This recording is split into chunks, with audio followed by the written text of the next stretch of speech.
Bienvenue pour cette nouvelle leçon d'éco autour de la couleur. J'ai passé en revue dans la leçon précédente voilà, toutes les notions sur les bases de la couleur et là je vais me focaliser un petit peu plus sur chacune des couleurs parce qu'à chaque couleur sa signification et chaque couleur son utilisation. Donc on va démarrer par la couleur bleue. Le bleu est une couleur primaire, c'est une couleur froide et la complémentaire du bleu c'est le orange. La symbolique c'est vraiment la couleur de l'intuition, du calme, de la stabilité et de la fraîcheur. Donc voilà, le bleu c'est une couleur qui apaise, qui décontracte, qui réconforte. Le bleu est la couleur qui provoque le moins de réactions émotionnelles, il faut le savoir. C'est une couleur par contre rafraîchissante, paisible, calmante. Elle est souvent liée au rêve et à la sagesse. Les bleus profonds, eux, ont une connotation très raffinée et sophistiquée. Alors comment utiliser le bleu? Eh ben, le bleu, c'est une couleur froide, donc par définition, il agrandit les pièces.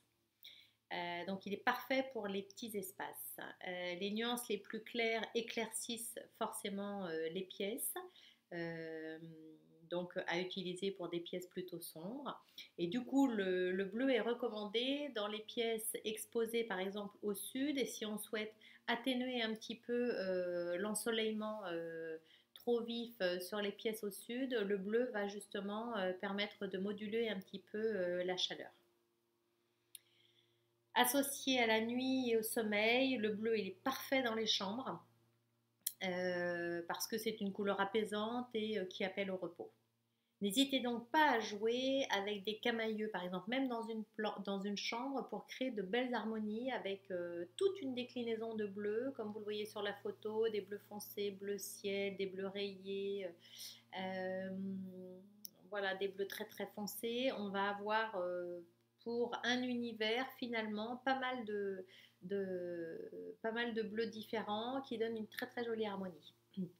Dans une pièce dédiée au travail, une dominante de bleu va faciliter l'effort intellectuel et la créativité. Donc ça, c'est voilà, c'est bon à savoir aussi. Et le bleu, il est très très utilisé, mais ça vous le savez tous, dans les pièces consacrées à l'hygiène. Hein. Donc dans les salles d'eau, par exemple, on trouve très très souvent du bleu. Alors attention, un bleu trop présent peut devenir étouffant dans une pièce. Dans une pièce à vivre, on n'hésite pas à relever le bleu avec des couleurs un petit peu plus vives et un peu plus chaudes, comme le jaune par exemple, le rose ou le rouge, pour éviter que la pièce dégage une impression de froideur trop importante et du coup un manque de caractère. On va avoir ce problème aussi par exemple avec le gris. Alors avec quelle couleur associer le bleu? Eh ben, le duo stimulant du bleu, c'est l'orange parce que c'est sa complémentaire. Et le orange donne du contraste au bleu et c'est deux couleurs qui sont faites pour aller ensemble. Par exemple, pour une ambiance jeune et pop, on va opter pour un bleu électrique ou oui, un bleu électrique ou un bleu outre-mer, avec par exemple des teintes de orange ou de jaune ou de rouge orangé. Le duo blanc et bleu fonctionne tout le temps, est un grand classique, hein, sans parler bien sûr de la rayure blanche et bleu marine, pour une ambiance marine assurée. Mais c'est vrai que le blanc et bleu, ça marche tout le temps pour les ambiances bord de mer, plutôt vacances. Pour une ambiance plutôt nature, on va trancher un bleu foncé avec des teintes claires comme du beige, de l'écru ou du crème. Pour une ambiance tonique et pleine de fraîcheur, là on va associer le bleu avec du jaune ou du vert anis. Un bleu qui tire sur les gris, il va être parfait pour une ambiance gustavienne et scandinave. Et pour une ambiance très cosy, le turquoise et les bleus clairs se marient à merveille avec les nuances de marron et de chocolat. Donc là, vous avez un petit échantillon des différentes teintes de bleu. Bon, on a le cobalt, le céruléen, l'azur, l'aigue marine, le bondi, le bleu charron, le bleu dragé, mer du Sud.